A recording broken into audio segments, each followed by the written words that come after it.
Lions Rock Productions. This is Jay Moore. This is Greg Cruz. This is Dan. This is Dexter from The Offspring. Nathan This East. is Sebastian Younger. This is David Lab. This is Stuart Copeland. This is Mick I'm Gillette. Christopher This is Knopf. Dr. Bob Greenberg. I'm Laird Hamilton.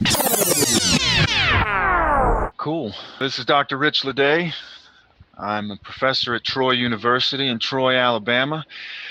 The views that I'm about to express are my own. They are not the views of my university. And today, Pete and I are going to be talking about the ethical pitfalls of female engagement in conflict zones on The Break It Down Show. And now, The Break It Down Show with John Leon Guerrero and Pete A. Turner. Well, there you go. It's Saturday morning. You and I have been diddly-dallying on the internets trying to communicate because if anyone's ever been a Luddite, it's for sure you. Yeah. But we got it all figured out, and it's always fun to talk to you. The last time you were on the show, we had just elected President Trump, so that means it's been well over a year since we've actually recorded a conversation, and that's entirely too long. We did a brief follow-up, and I think I talked about democratic citizenship. That's right. That's right. You have to tolerate, educate, and participate if you're going to be doing these things. And actually, I'm interested to hear what you think. We're going to talk to Yasha. Well, he's an author. He's a political scientist from Harvard, and he's talking about liberal democracy. So we're going to have him on the show. And it'll be interesting either to get you two together or compare and contrast notes because you guys are both from the same field. And he's talking about the erosion of liberal democracy as a form of government and how we're moving away towards more, I don't want to say totalitarian things because I'm out of my depth and it's more your depth, but we're going to talk to him soon about that and kind of figure out what the heck we're doing. Yeah. Well, there's a lot of different kinds of democracy, as it turns out. There's not just one model. Right. So I bet he'll use big concepts like rule of law. He does talk about the rule of law. He does. It's I've been reading through the book. He talks about rule of law quite a bit and talks about how the liberalness, the open, and that isn't in terms of like left or right liberal. That's right. That's a key thing you have to mention because people get thrown out of whack when you use that word liberal. Yeah. Yeah, so I'm looking forward to talking to him and definitely hoping to either get you two together at some point or, again, follow up with the show. So it's good. But today, our prime topic is our paper that we have written and is essentially published in a journal. What journal did we publish this thing in? Well, it's not in print yet, so it's still in press. Journal of Military Ethics. Well, it's been accepted for probably close to a year now, but, these things take time. Academic publishing takes time. The peer review process takes time. Yeah. But we were able to get this through peer review, so, we're all pretty proud of it. And we actually have an interesting co-author, my wife and partner. Yeah. Who her and I do a little bit of writing. So we're very proud of this piece, waiting for it to come out so I can hang it on my bulletin board.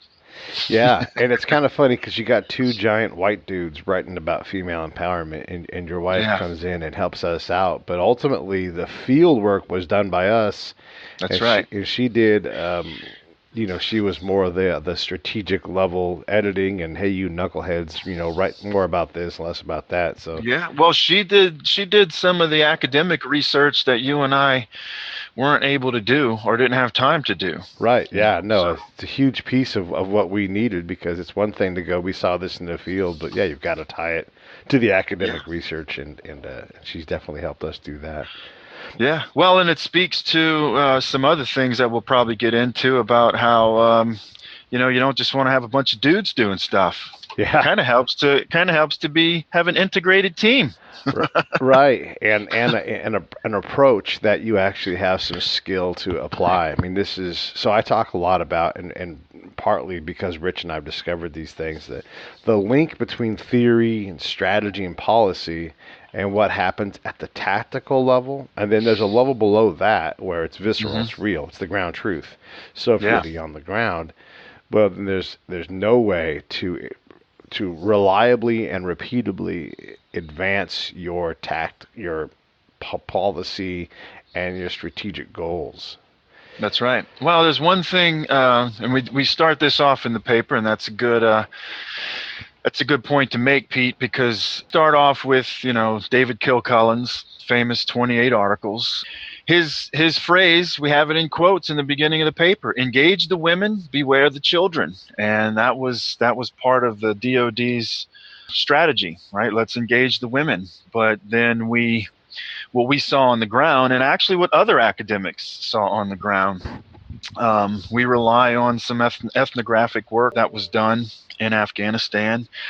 And basically what you see on the ground, engage the women might be nice in theory, but we really lack an understanding of what's happening on the ground. So it's hard to get that ground truth to line up with our strategic or even our theoretical approach here. Yeah, the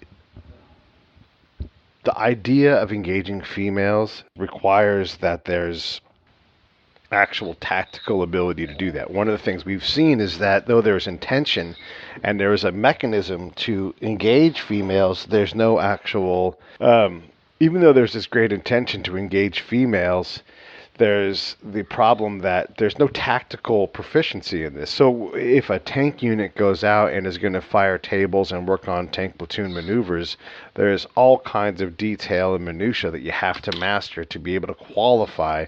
And there's like an actual, like, you have done it, you are an effective tank commander, you are an effective tank unit. And you're going to go out and do these things in terms of female engagement, and that detail is gone. They don't treat it the same way as tank commanding or shooting artillery or small units maneuvering on a target or accompanying the defense. All these different things that you can master tactically at the National Training Center or joint training centers that are located around the world. We don't have that kind of clarity. It's just go engage females, and this is where we hold the military accountable. Talk a little bit about what your experiences are with the difference between because you started out as an 11 Bravo, an infantryman.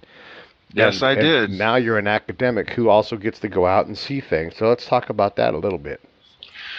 Well, we can. I'll take this straight back to the paper, actually. Yeah, I mean, I was in 11 Bravo, and there were no women in my unit.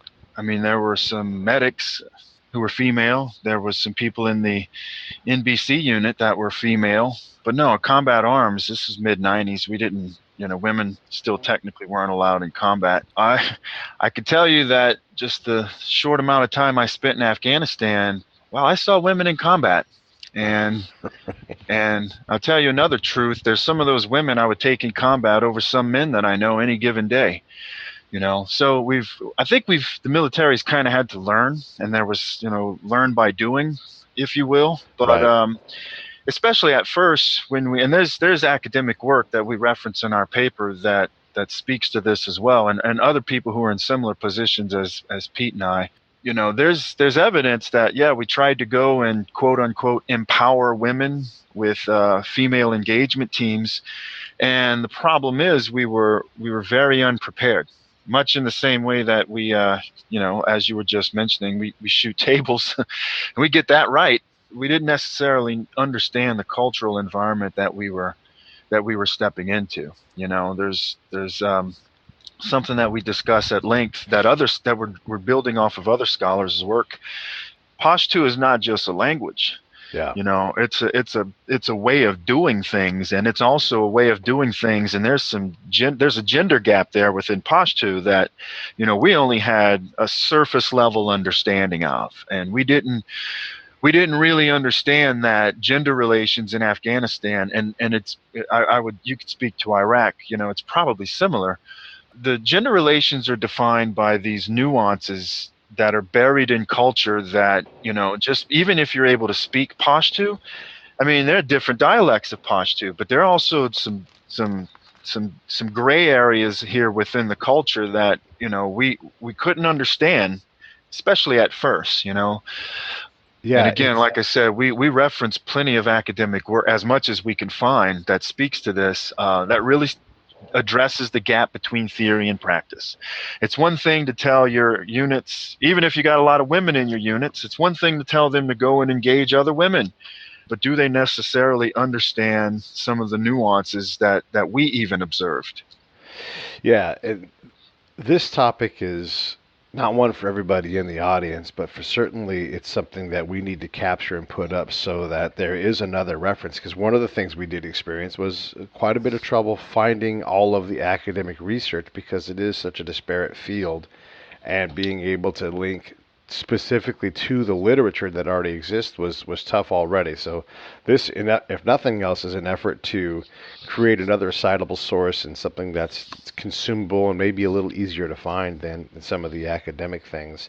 I want to talk a little bit about the other end of the challenge, and there's a lot of problems with this whole topic, and that's why we wanted to write a paper based on ethics, because our own ethos can get in the way of our own success. When we even bring this topic up, again, two big white dudes, when we're talking about women in conflict zones, one of the questions I often was asked, Rich, was and in a very, I don't want to use the word aggressive, but in a very direct way and in a challenging way, the females, especially that I engage, you're talking about American females, would say, which women are you talking about? Who are you talking about? Like, whoa, hold on. This is an academic conversation, not a political one. But I often had to start on the defensive on something that shouldn't be defended. Well, we, if you remember correctly, when we gave a talk based on this paper at the Command General Staff College a few years back, and the audience was mostly female. And it was, from my experience in academic conferences, that was one of the better conferences that I've ever been a part of. The audience really ran with our paper, and we had some great, I wouldn't even say feedback, because they, not directly to us, they were feeding back to each other. And that was a great experience, because it's not that we were trying to touch a nerve, but we were talking about something that was relevant to the people in the audience. Yeah. And it was also the biggest audience that I've ever spoken in front of at an academic conference. But dealing with this idea of ethos, and this is, we order the paper. We have 3 ethical pitfalls. The first one deals with our commanders. The second one deals with male leaders in conflict zones. And then we talk about the ethics, about the way we treat the women that we're trying to help, if you will. Right. So when you're asked the question, well, which women are you talking about? Actually, we're talking about all of us. We're dealing with the women that we're asking to go and be part of female engagement teams. And I do think that trying to keep up with this conversation as best I can on the academic side, and also trying to pay attention to what the military is doing, I think that the Department of Defense has gone to great lengths to try to get better at this, but without a higher level of conversation that's looking at theory, and let's look at the evidence and see how it's, maybe we need to adjust our operations a little bit. And that's really where we're coming in. And that's where we're trying to move this academic conversation forward, in hopes that we can have some, in the future, we could maybe have some evidence-based policy making, if you will. Right. When the question is which women are you speaking of, we're talking about all of them. We're trying to basically improve the way that we conduct these operations, but we're also trying to make sure that when we operate, particularly in Middle Eastern countries and Islamic, or countries that have governments based in a more in a less than secular manner, are we doing things that are culturally appropriate? Because if we're not, then we might actually be harming the very people that we're trying to help. That's a great point. Let me jump in and back us up a little bit, and let's talk about a couple of concepts. One, when we're talking about the ethos or the ethics of a commander, of a policy, whatever, we're saying ethics in the most basic way. This is right, this is wrong. One of the problems is in conflict zones, what seems to be an ethical thing creates an ethical dilemma where all the ethics don't line up. I'm going to give you a real quick example. Assuming that Army people who are deployed, and I'm saying Army, military, people who are deployed have some kind of requirement to defend against boys being raped by men or boys being co-opted into some sort of sexual relationship, it gets really tough. Of course, it's wrong to have men sexually abuse children, of course. But it's also wrong to put your patrol in jeopardy because you poison a relationship with someone because your judgment of their culturally accepted, and I'm on dangerous ground there, practice of doing these things. If you piss them off so much that you put your entire patrol into, and the point I'm trying to make now is that it's very delicate, and what we can do culturally is challenging. So these ethical things, it's not just right and wrong. It's in that specific context. And you and I both know, Rich, valley to valley, village to village, heck, compound to compound, you're going to have different rules for what you can and can't do. And so when we come in with a set judgment on ethos, you're going to have problems. Well, it's and this is based on some of your observations, and again, this is something we put in the paper. You've got an all-male infantry platoon, and they're all of a sudden tasked with monitoring elections and determining the extent to which women are participating in the election. And it's not that the infantry platoon leader didn't want to do that, but when you've got an election monitor who was female and who wasn't familiar with the terrain, both physical and the human terrain. Oh man, I just used that term, human terrain. Oh my word, how did that slip out? Yeah. But you put that platoon in a bad position, and you're not, it's not that the platoon leader is afraid to get into combat, but you're asking somebody to put himself and his personnel in harm's way for a part of the mission that he's not necessarily trained for, or a provisioned for. You're holding space, not looking to pick fights. Like he's got a specific mission, and this is again where this mission creep and even policy creep or policy bleed happens. Where people have these goals and they see a mechanism to accomplish their specific goal. So I'm going to use an example that's not so far afield. Let's talk about school shootings with kids. Okay, what's the goal? It's to make kids have a safe, healthy, non-terrifying learning environment. Does that mean that getting rid of AR-15s is the means to the end? I don't know, but it all of a sudden becomes that because a lot of us don't like assault rifles, and we have a problem with these kind of weapons being available. And what person needs that?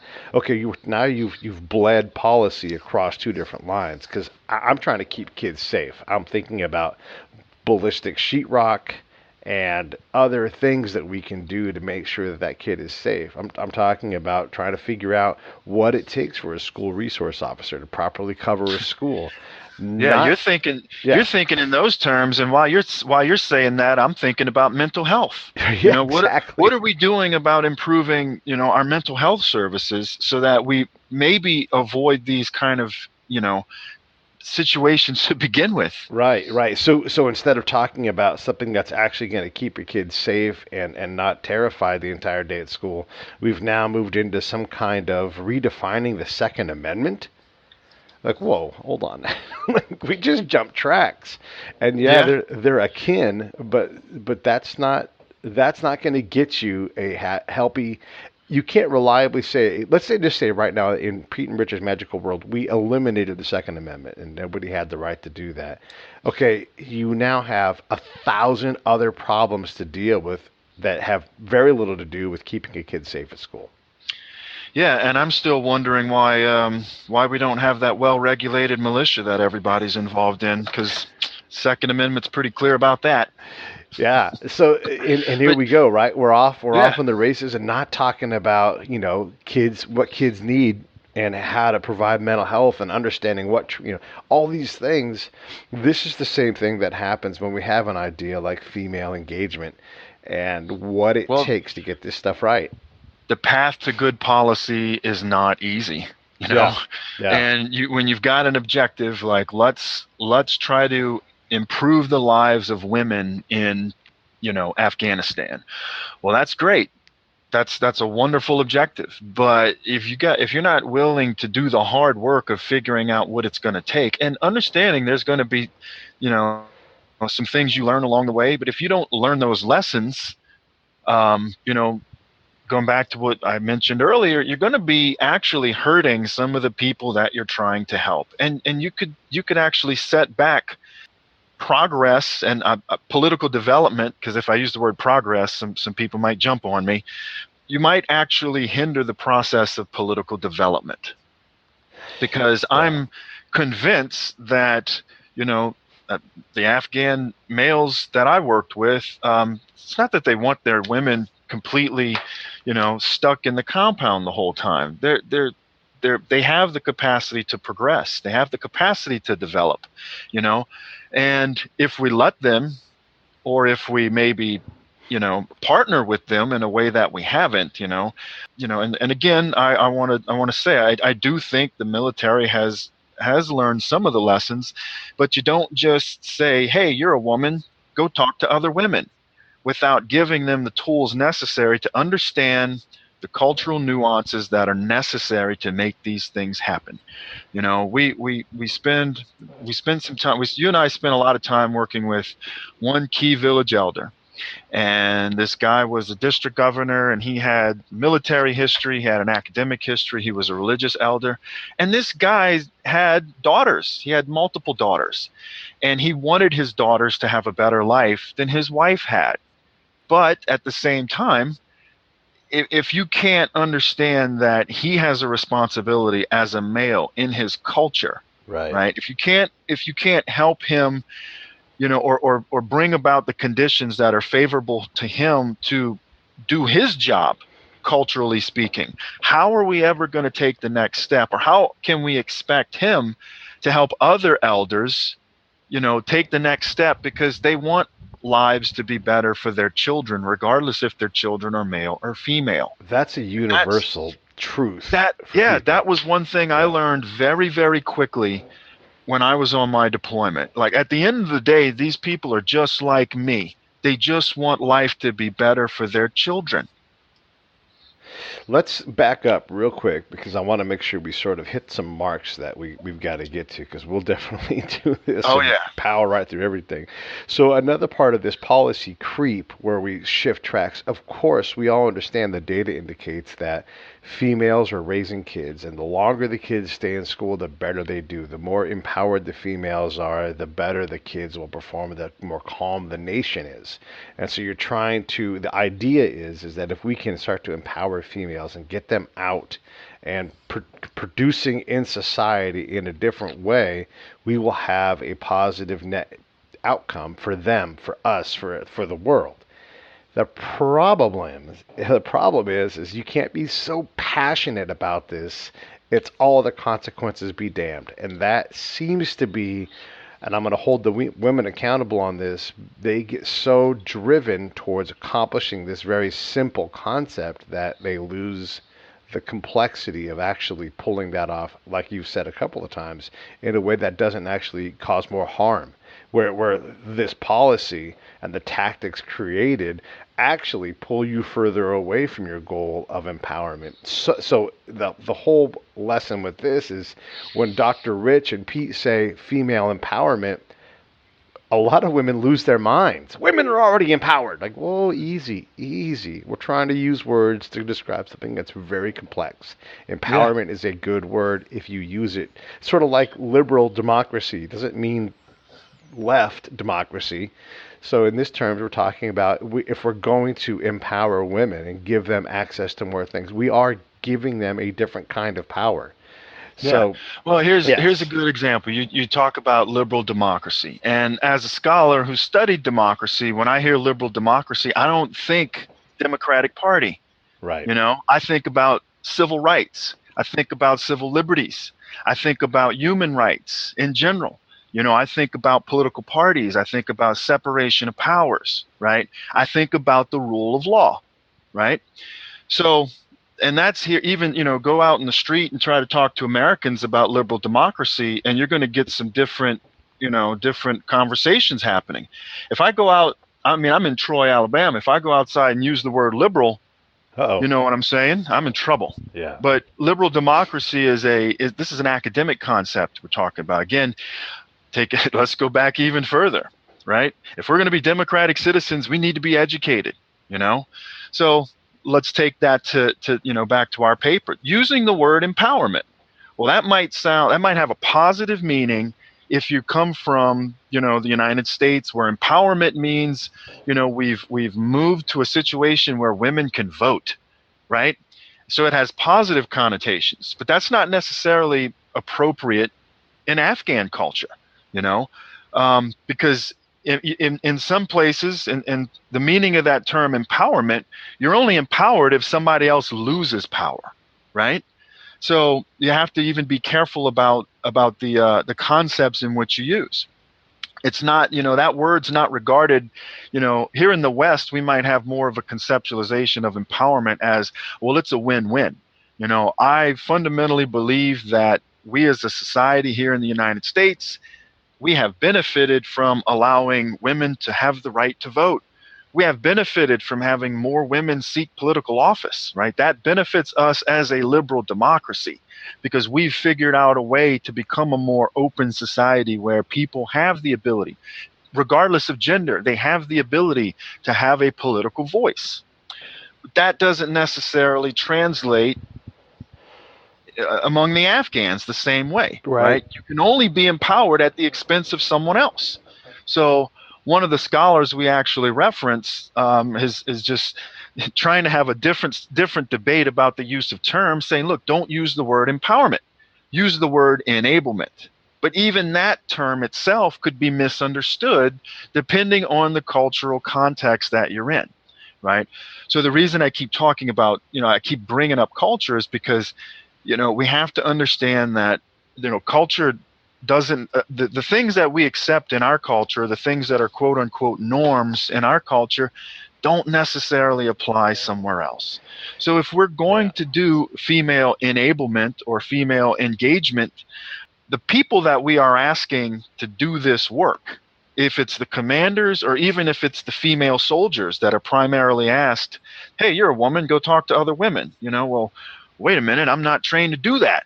I'm trained to find the enemy and destroy the enemy. Now, again, I will say I applaud the Department of Defense for making progress on this front. But at the same time, we need to empower our own women with the tools they need so they can go and conduct these kind of operations. Because in a place like Afghanistan, you and I can't go and engage with we can't go talk to women. No. I can count on one hand how many women I had a conversation with outside of the women that I worked with as part of the DOD. And until I went into some larger towns, I didn't even see women. Right. No. So let's real quick then talk about what it takes to be able to do that. One of the things we bring up, and we lean heavily on Benedicte Grima's work. Her last name now is Arsenault, but her work in showing us, doing an ethnography of a Pashtun woman, it took her years of going to the area, coming back and processing what she had and thinking and reading and getting smarter, and then going back out into the field. It took her years to be able to successfully integrate and understand what was really going on. These aren't quick things that you go to training for 10 days and goof around and not get there. This takes a long time. Now, granted, you don't have to take years to get there, but you have to have a mastery of Benedicte's work and being able to, not being aware of her work and attempting to engage Pashtun women is foolish, frankly. Yeah. Well, as one of the quotes we have from one of her books is, Pashtu designates not only the language, but a particular code of behavior and values. Right. Right. And those are her words right there. Right. So it's not just about speaking the language, but you've got to be able to perform. You got to be able to behave in a certain way, because Pashto is not just a language. It is a system of being. And that system of being is different for men than it is for women. So what she had to do in her work was not only learn Pashto, and then she hit the ground and had to learn different dialects, right? But she had to understand that the code of behavior, like you mentioned earlier, can be different from village to village, even from tribe to tribe, family from family.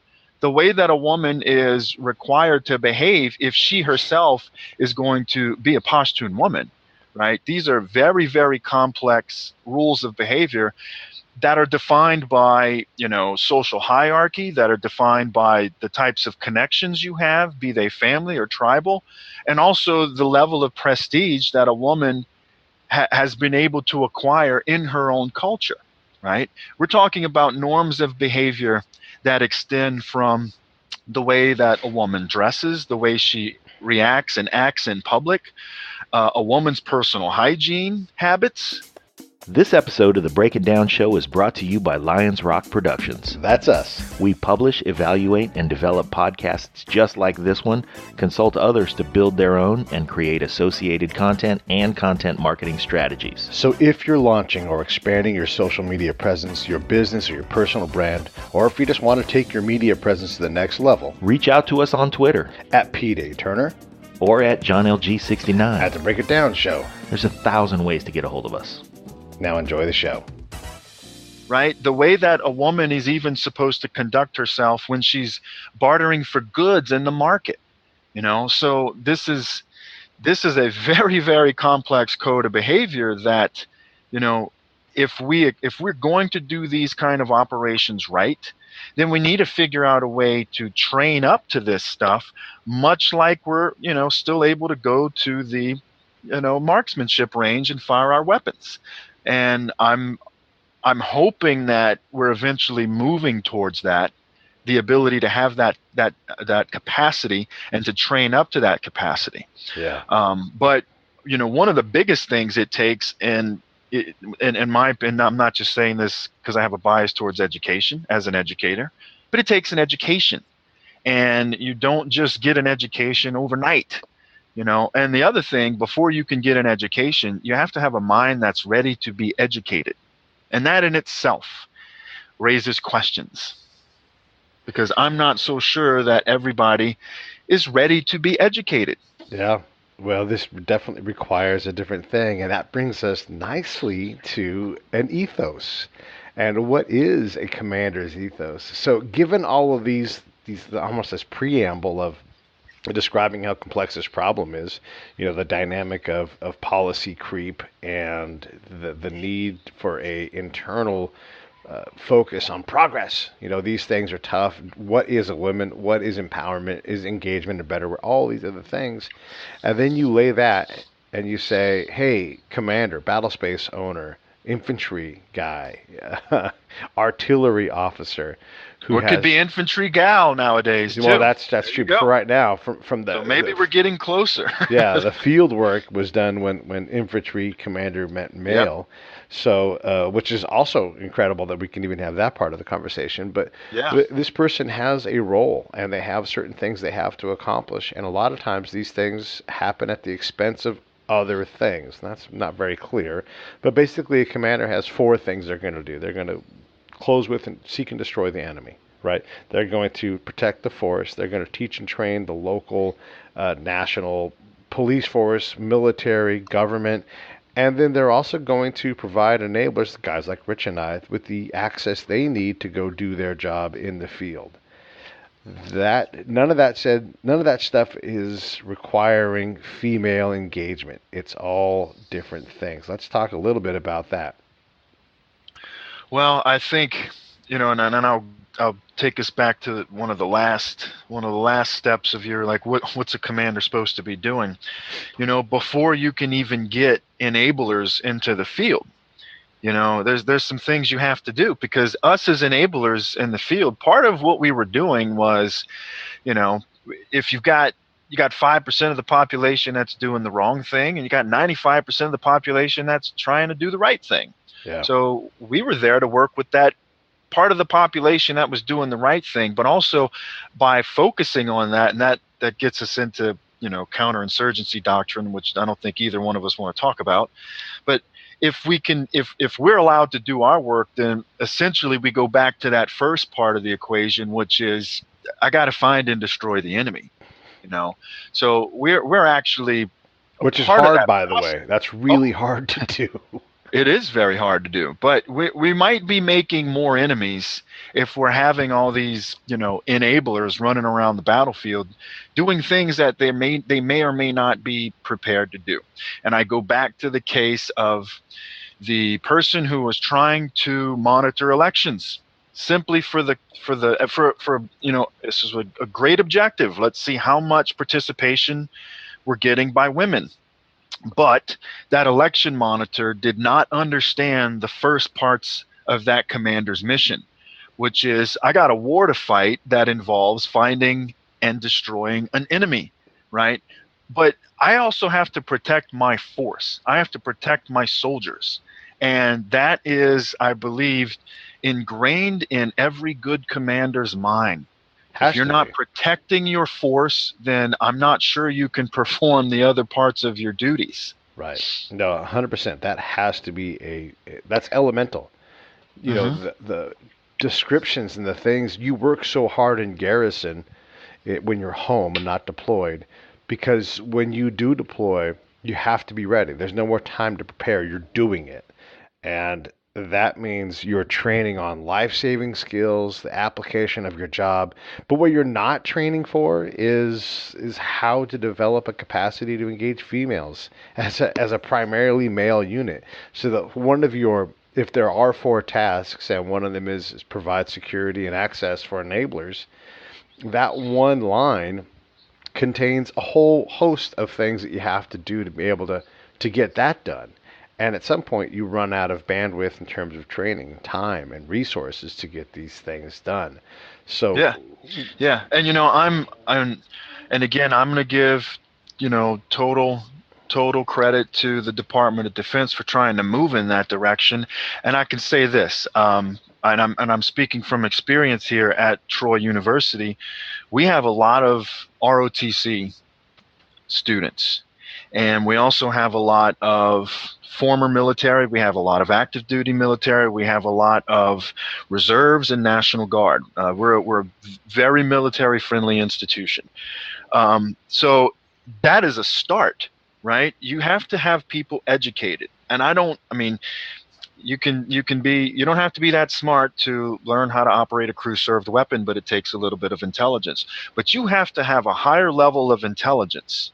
And if you're going to operate in the modern combat zone, modern conflict zones, where, to a great extent, you're asking people in, my old occupation, which was infantry, you're asking infantrymen to go out there and be diplomats. You have to have a higher level of education. You have to obtain a higher level of intelligence if you're going to not only know how to shoot, move, and communicate, but also be prepared to engage with those elders like you need to engage with in the modern conflict zones, or to conduct female engagement operations. But what I've seen here in the last few years that I've been at Troy University is I see very, very dedicated young men and young women who are going to be officers, right? And I will speak to the women in some of my classes because I've had several women who are going through the ROTC program. I have nothing but confidence that they are going to be able to go and operate and do the right thing in these settings. But it's not because they're women. It's because they've allowed themselves to have an education. And we encourage that. And I do think, one thing I applaud the military for doing is requiring more and more education if you're going to get promoted. And that I think is not just going to have benefits when our officers and when our enlisted personnel, ETS and, join the civilian world again. But I think it's going to have real world positive consequences for those people who are on the ground operating. Yeah. That was powerful, man. That was good. That was a plug from my university. Yeah, too. well, you guys are doing something, and again, none of this stuff is easy. So we're giving credit because we recognize how hard this stuff is to get right and to get right repeatedly. That's the other thing. One thing I've talked with you a lot about, and I've actually tried to, I've made some proposals, at least in working groups here, is we've got the capabilities to provide a cross-cultural competency minor program. So I went through our course catalog and I'm looking at all these classes, and I see some things that some education that we are already providing, and we could bundle this together. And then we can at least give people not a major field of study, but at least a minor. And I had in mind to try to offer this particularly to some of our ROTC students that will get deployed to foreign countries where the culture is not the same, right? And again, I keep coming back to education as a common denominator here for those people who are being asked to, put themselves in harm's way. Yeah. Right. Yeah, it's a powerful thing to be able to be a combatant person who has an ability to be comfortable and work within different cultures. Yeah, because we need to be giving our commanders the capacity to train their people for this stuff. One section we have in the paper when we deal with the commander's ethos is training for cultural competency. Right. This is we have to be doing it to the same level that we do basic rifle marksmanship. Yeah, funny, I agree with you on this. I guess it's probably because we wrote the same paper. Okay, let's move into the next segment of this, because we've talked about the challenges of command, and we're going to run out of time, but this is kind of how this paper is structured. All of this stuff allows us now to be in the field. We're sort of culturally competent. We know our combat tasks, but now we're going to go engage the males. And really, let's be honest about what we're talking about here. We're engaging the government. This is the cultural comfort you have to have in seeing something that you disagree with, but are like, I disagree with this, so I'm in a cultural intersection here. Let me see what I can see. The reality is the men, the tribal elders, are primarily the government, not the actual government that's been created and stood up and is being legitimized and trained, but the actual people that do the day-to-day work right now. When a baby is born, and you and I know this, who do they call? They don't call the governor. They call the Big Bob. We'll call him. They call Big Bob because he needs to know, because there's things that have to happen. Yeah, because Big Bob wears a white turban, and he's been around for a while. Yeah. And Big Bob represents the informal government. Right. And that is the government, especially in the rural areas that you and I operated in. There's not a lot of formal government that we even know. I mean, I went on a patrol. I mean, in some parts of the meetings, some of the meetings I was in, I could still see the district governors and the district center. Uh-huh. And I'm asking people about the government, and they're like, "What government? There's no government here. The government is us." Right. There's self-governance that essentially has been passed down generation to generation, and again, this is from area to area. There is some self-governance there. It's informal government that we, especially coming from the United States, we might have a hard time recognizing it if we don't know what to look for. But there's a high level of self-governance, especially in Afghanistan. I saw it, but I was able to look in the right places. You had a unique access and a different mission than everybody else had. So you're on a combat mission, but your job is to see what isn't there. And that literally is what our job was. What else is going on that we're not seeing that we need to know about? And you're saying the words, as an academician, informal government, but you also said the right word after that. But that is the government. What we see as informal, they would look at and go, no, but that's when I need help. When one of the questions I would ask is, what's the last thing the government did for you? What's the most recent thing? And they'd say nothing. Like, what's a project that they've done something, and I could make them answer the question, but I had to make them answer it.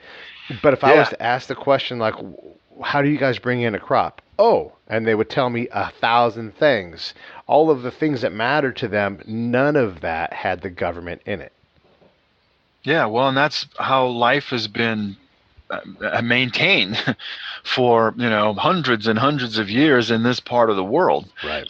So, and this is something we have to be sensitive to well-established cultural norms that we often overlook and undermine. Like we look and say, yes, that's not the government. Yeah, but it is. When a father tells me that he has to beat his daughter to keep his family safe, I have to be able to go, I don't understand that. Help me understand that. And then still not get it until years later where I go, oh, I get it now. The performance of this abuse of your kid displays to everybody because there is no police. There's no one to call. So you have to keep your family safe by not standing out, by being the one that, hey, we're all part of the group over here. We're all in compliance. What happens behind closed doors? That's different. Yeah, and it may not be like that forever, but we can actually hinder some political development if we're not sensitive to that. I mean, we're talking about a place, again, Afghanistan specific, but it's not the only place like this. The very means of survival is in the hands of the male elders. And that's just the actuality on the ground. That's some ground truth that I think policymakers, didn't necessarily understand. And we can disrupt the pre-existing social order if we're not careful, because social systems are built up on cultural systems, and we have to be aware of that. And we also have to acknowledge that we don't have a perfect track record here with gender relations here in the United States. And that's one thing that blows my mind. I don't understand why we have such a hard time realizing that. I mean, the women's suffrage movement was a long time ago, but in the big grand scheme of history, it was not that long ago. Right. 100 years ago, women couldn't vote. Yeah. Yeah. And something changed, but it took time. And you know what? Women couldn't vote, but that's because that was built upon an existing cultural system that said, all men are created equal, not women. Right. So we have a hard, again, this is why education is important. And part of that is understanding history. Our culture and our society here in the United States might change a bit more rapidly because we are in the modern condition. But we need to kind of step back from that if we're going to try to go and operate into places where the social order is just simply different. And it's not to say that it will never change. It can change, right? We had to allow time for us to change. When did Truman desegregate the Department of Defense? Was that 47 or 48? I think it's 48, but don't yeah. That. Yeah. Yeah, and all of a sudden we solved our race problems, right? No. That was in the late 40s. You had a deadly civil rights movements. It took people dying to have just the kind of race relations that we have today, which are not perfect by any means. Right. Another guy got shot in Sacramento, had a cell phone in his hand. Yeah. So and yes, he was an African American male. So we're not even perfect. We got our race issue, we got our gender issue, and hey, now you got a bunch of kids who are getting tired of being shot up in schools. Mm-hmm. And hey, well, wait a minute, everything should be fine because you got the right to vote when you were 18, right? But wait a minute, what was that in the 70s? I like when you point out really awesome things like, hey, our president has a higher approval rating than our legislators. It's like, oh yeah, you want term limits? Vote those guys out if you don't like them so much, but we don't. Yeah, well, I had to cover the executive branch in one of my national government class, and part of my bias is, why do you pay so much attention to the president? Mm-hmm. You got 3 people representing you in Congress, 1 rep and 2 senators. Yeah. Why don't you deal with them? Yeah. Because actually, the Constitution wanted them to have more power, So, well, yeah, that has since changed over time, but, I also show them the statistics when they start complaining. I was like, hey, look, you don't go out to vote. Right. Your age demographic does not vote, nearly as much as you should. So, but we'll see how that turns out. But getting back to our paper before we have a civics lesson here. Right. I'm big on understanding history, and if we can understand the problems in our own history, maybe we can give the Afghans a bit of a break here, And look, you and I have spent a lot of time so far talking about us before, and even in the paper we do this before we can even deal with the women. On purpose, by the way.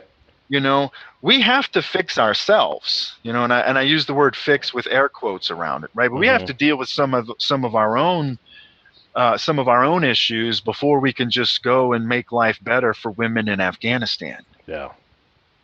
Yeah, this is the thing that I've learned more than anything. I spent way more time talking to and dealing with us rather than them, because if our output, from the policy to the tactics to the person on the ground, when they reach out their hand, if they're already askew, which is the norm because we don't read the books that we have to read, then how can we expect the outcome down the line even further in a more complex area to be better? In fact, that's not how these things work.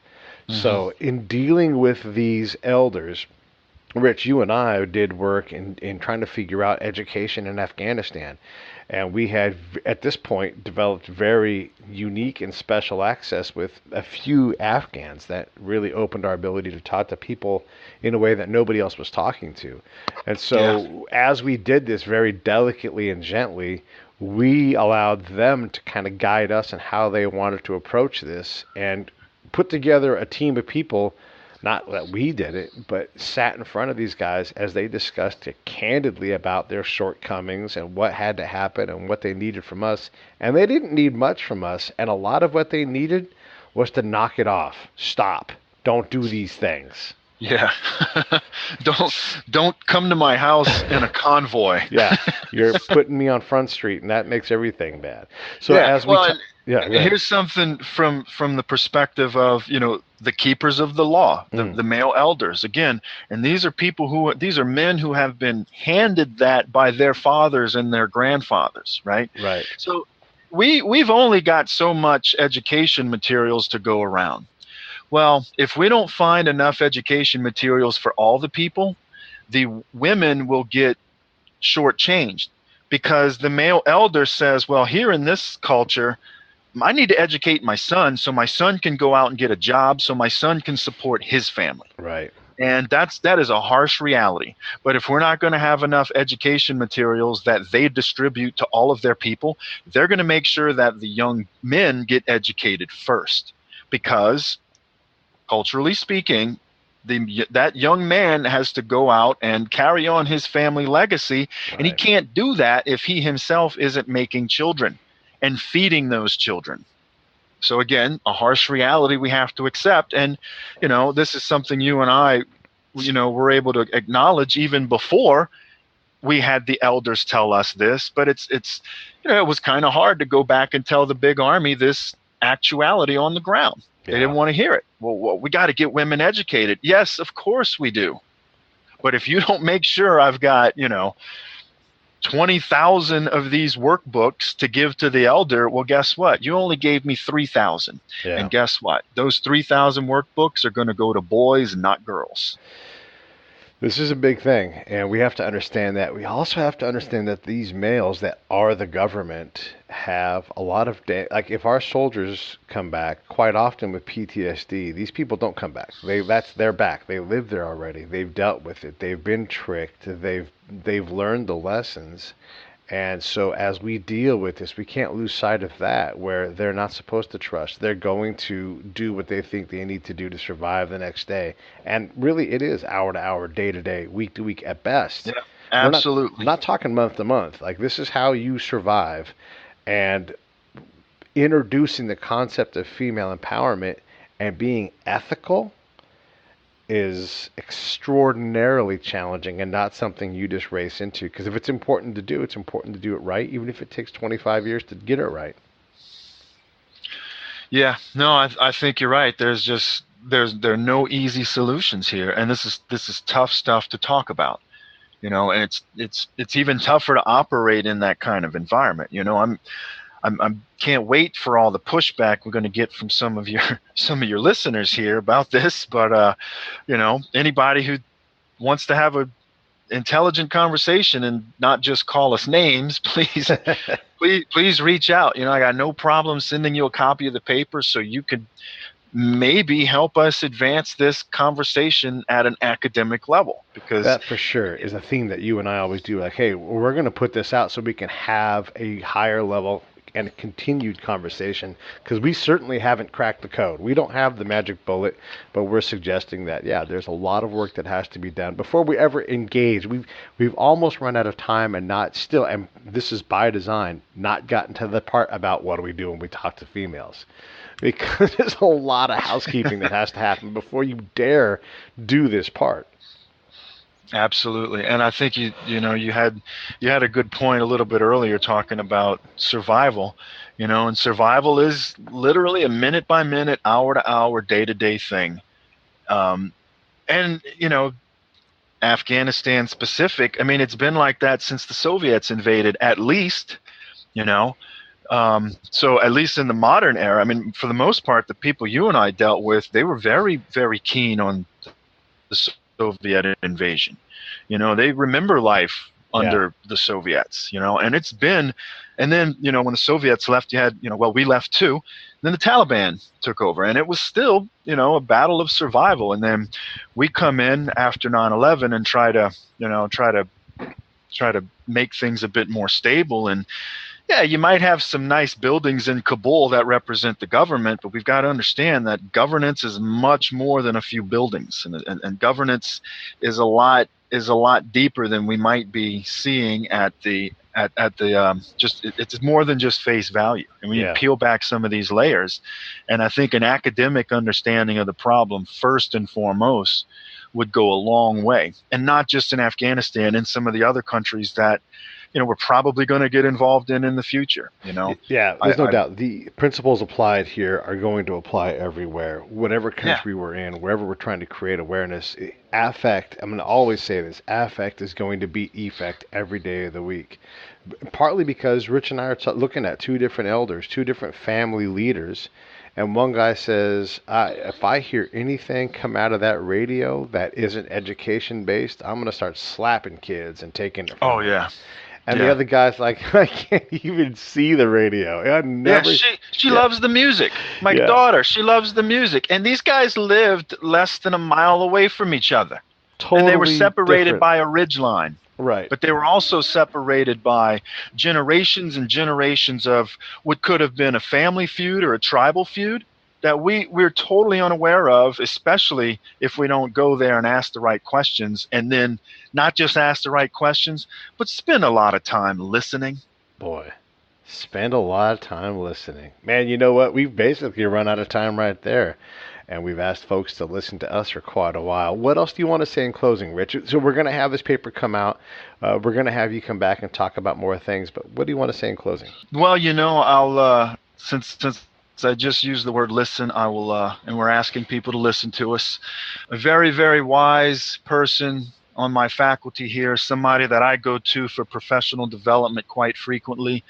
He's an anthropologist, and he's an archaeologist, and he's got his feet in both of those fields. And he told me something very smart the other day, and when I went to him for some professional development, he said, Rich, I never learned anything by talking. And that kind of, I reflected on that for a little bit, because, I did some of my best work with you, Pete, in Afghanistan, and we were listening. And that's how we did some of our best work, just by listening to people. What did you pick up? Because you came in early on, we were able to click and get things going. And I'm going to only say this to illustrate one of the things you talked a lot about, and I'm like, you're wrong. You got to stay in the field. You always wanted to go back and check in and report and everything. And I think you found that you're right. More time in the field is where the actual work is. We still came back and did things, but what else did you pick up early on? Like, oh, this is different. I need to pay attention here. I need to listen to Pete, for example. What were some of those things that enabled you to get to where you got to so fast in terms of capability? Oh man, I had to forget a bunch of the nonsense training that I got. I had to lose that stuff. And one thing was, and this is going back to being an infantryman, paying attention to detail. But there was another layer of that. It wasn't just, making sure my boots were tied up, it wasn't just making sure that, I had all the ammo that I needed. Wasn't making sure that, my T's were crossed and my I's were dotted, but it was paying attention to my surroundings in a way that, you do it intuitively as an infantryman, but now I wasn't doing it to the extent that I'm looking to shoot people. Right. I'm looking to close with and destroy the enemy. No, I'm actually looking to close with and figure out if I can shake this person's hand, And one thing that I really got from you early on was the notion of partnership, and that's something that, well, maybe they tried to teach us that in our very short training, but this is something that you got to be aware of. You got to partner with people. You're not just. It's part of relationship building, and you gotta have some empathy for another person's situation, and that goes a long way when you're trying to develop a partnership with someone. One thing I got from you early on was, and I wasn't ever under the mindset that I was going to deploy and write a bunch of 30-page research papers. Right. So that was just trying to figure out a way to get information to a decision maker in a way that decision maker can absorb that information. And I think that was one thing early on that I realized that you were interested in doing, was gathering some information so we can, make a difference. And it wasn't, let's take a month and write a paper. It's no, let's go out and let's put a 2 or 3 page research product on a commander's desk as soon as we can. And that was super valuable, and I think gave you and I some success that other people didn't necessarily have, So I think that was one thing I was appreciative of early on. Also, you had some experience that I didn't have.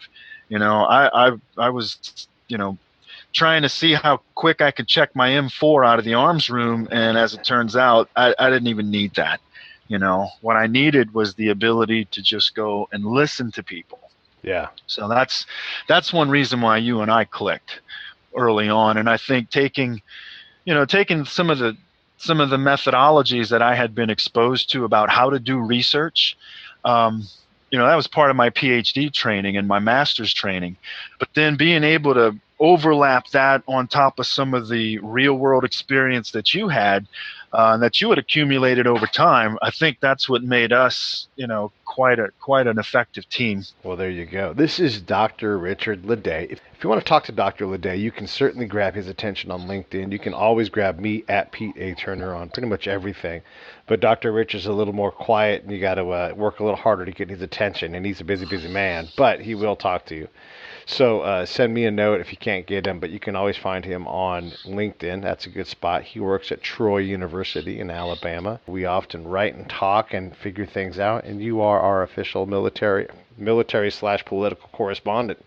You teach us a lot when you come on, and I appreciate you, and you gave me the ability to add the academic element to the things that I was seeing on the ground. I was a treasure trove of raw knowledge, but we were able to hone and shape this stuff into something useful, and I'll be forever grateful for that and for our friendship that we've created. So if I have not said it recently enough, thank you very much, and I love you, Dr. Rich, for coming on the Break It Down show with me. Well, thank you for having me, brother, and it's always a pleasure.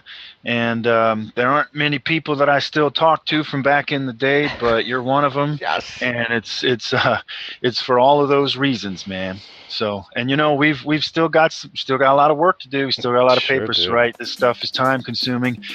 And hey, if you're out there listening and you got any knowledge about this stuff and you like to write, we got plenty of ideas. I tell you what, we still got to figure out how to do some academic work on dealing with our linguists and you know, putting some stuff out there about how we more effectively use our linguists. So if you're out there and you got an academic profile and you want to help expand that a bit and work with a couple guys that have been on the ground, then find us.